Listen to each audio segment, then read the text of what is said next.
Sidi Bou Saïd, à quelques kilomètres au nord de Tunis, l'un des endroits les plus chics de la côte tunisienne. Sur la colline de Sidi Drif, l'ancien président Ben Ali et son épouse Leïla s'étaient fait construire un palais digne des 1001 nuits. Le palais, il commence d'ici. C'est un des plus beaux paysages de la côte tunisienne. La Sadr Mayed a été chargé par le gouvernement de gérer les biens de l'ancien dictateur, confisqués depuis la révolution du 14 janvier 2011. Salam alaikum. C'est la première fois qu'une équipe de télévision occidentale est autorisée à y pénétrer. Ben Ali a abandonné ce palais après sa fuite du pays. Désormais, c'est un véritable camp retranché, gardé jour et nuit. Pour rentrer, il faut des autorisations officielles et les gardiens vérifient tout. C'est la sécurité. Et ça va de soi. Vous allez découvrir la caverne d'Ali Baba. Le domaine est à l'image de l'ancien dictateur, totalement démesuré. Ben Ali a fait construire ce palais à partir de 2002 sur un ancien terrain militaire de près d'1 hectare. Personne ne connaît le prix des travaux. Seule certitude, ils ont été réalisés aux frais du contribuable tunisien. Ce que nous découvrons à l'intérieur dépasse l'imagination. 11 000 mètres carrés, 332 pièces et une décoration hors de prix. Regardez un petit peu. Regardez le lustre. C'est une fortune exorbitante. C'est en cristal. Plus surprenant encore, sur les murs et au sol, des peaux de bêtes. Il y a des peaux réelles de léopard. Cette pièce servait de salle de jeu pour le petit Mohamed, le fils de Ben Ali et Leïla. Né en 2005, il était considéré comme le futur héritier.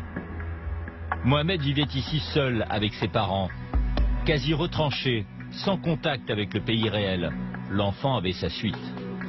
C'est son monde à lui ici. Voilà, c'est son salon, son bureau, sa télé. On lui apprend à être empereur. Même les meubles de la chambre de l'enfant sont des pièces d'orfèvrerie.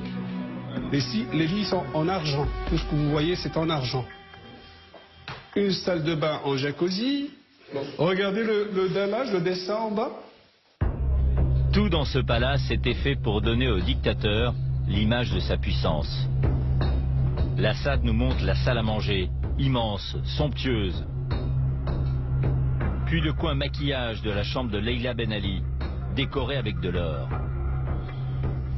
Regardez la taille et le poids de l'or placé dans cette chambre. Les peintures sur les murs sont également ornées de feuilles d'or.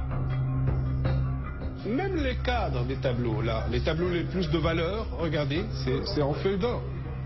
Vous ne pouvez même pas avoir une idée claire de ce que vivait son peuple. De voir tant de luxe sur un même endroit, ça me fait mal comme Tunisien.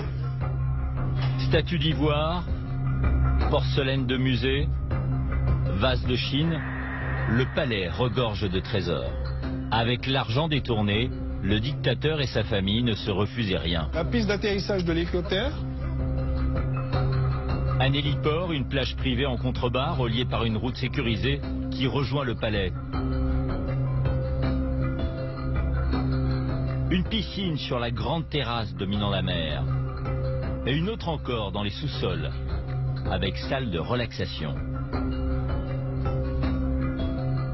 Rien que dans cette résidence, il y a plus de 50 000 objets. L'ensemble du palais, ce qu'il contient, est évalué à plus de 500 millions d'euros. L'inventaire détaillé des multiples biens de la famille va prendre des années. D'autant plus que cette fortune n'était pas uniquement mobilière. Dans cette bibliothèque, c'est Ali. Un coffre-fort caché derrière un faux livre, comme dans les films. Voilà. Voilà, c'est comme ça, mais une tirette.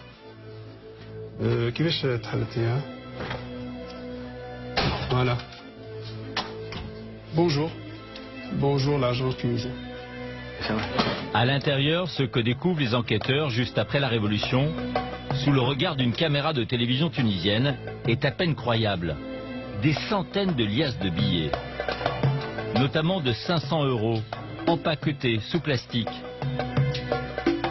Mais aussi des devises en provenance du monde entier.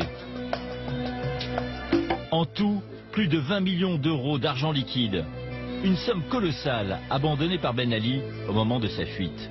Une goutte d'eau comparée aux milliards détournés par la famille durant son règne.